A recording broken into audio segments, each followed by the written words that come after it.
2006 Hummer H3. I'm sure they're all the same. The H3s, very similar construction design. Anyway, long story short, if you get a code P0, OBD code P0305, that's fifth cylinder. I took all the airbox off and all that stuff. You can get how to do that on other videos, but here's a point that nobody mentions. 1, 2, 3, 4, 5. So cylinder 5 back there. If your coil pack is leaks because of a bad seal, let's see if I can get it in the sun. See the cracks? It's hard to. I need a GoPro. This is crazy. But anyway, see these cracks right here.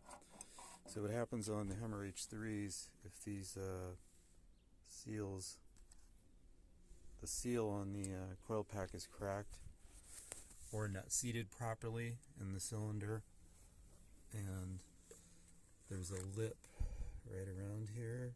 Coil pack has to be seated on there. So when you screw it down, sometimes it'll slip off of there, so you got to make sure you push down on the coil pack while you're tightening it so that it stays on this seal. So on the Hummer H3s, water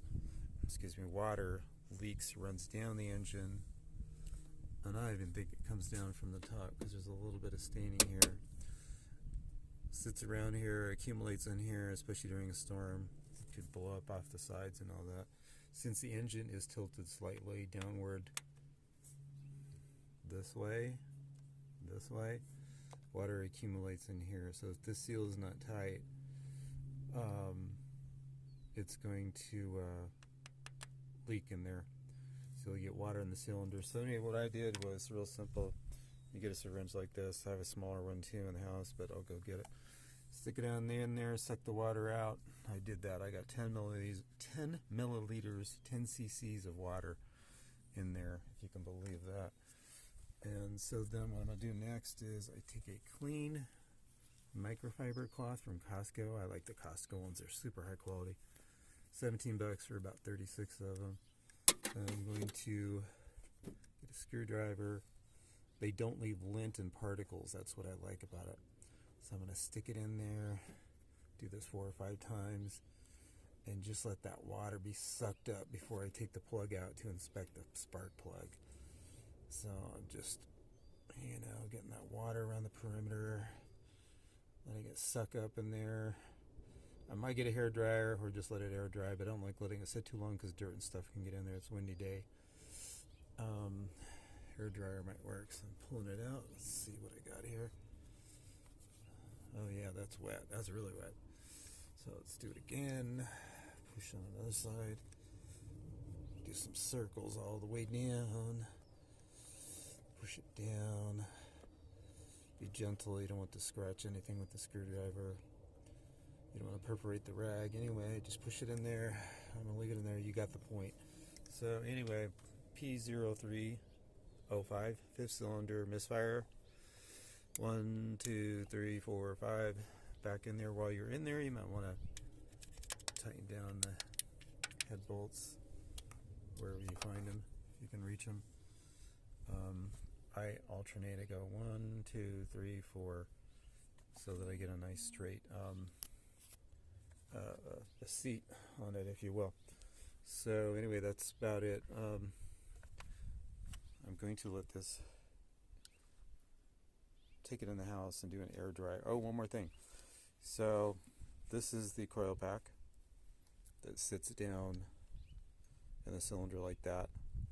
So obviously I showed you the seal doesn't work. You can take this off, pull that off.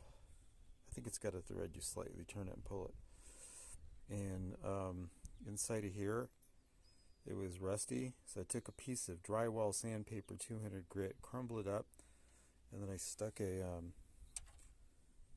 pick in there and just kind of twisted it around to get all that oxidation off. Then also inside of the coil pack, the metal stem in there was really rusty and wet. I dried it out first, and I took the metal drywall sandpaper. Go to Home Depot and ask for drywall sandpaper 220 grit. It'll leave all kinds of particles in there, but then you just clean it out with an engine degreaser and blow it out. Make sure it's dry. Stick your rag in there again like I did with the cylinder, rub it around in there, dry it all out. That drywall sandpaper, as opposed to regular sandpaper, The drywall sandpaper has like little grits of pieces of, I don't know what it is, sandpaper or something that come out, and they really clean rust really good when you're like doing a circle.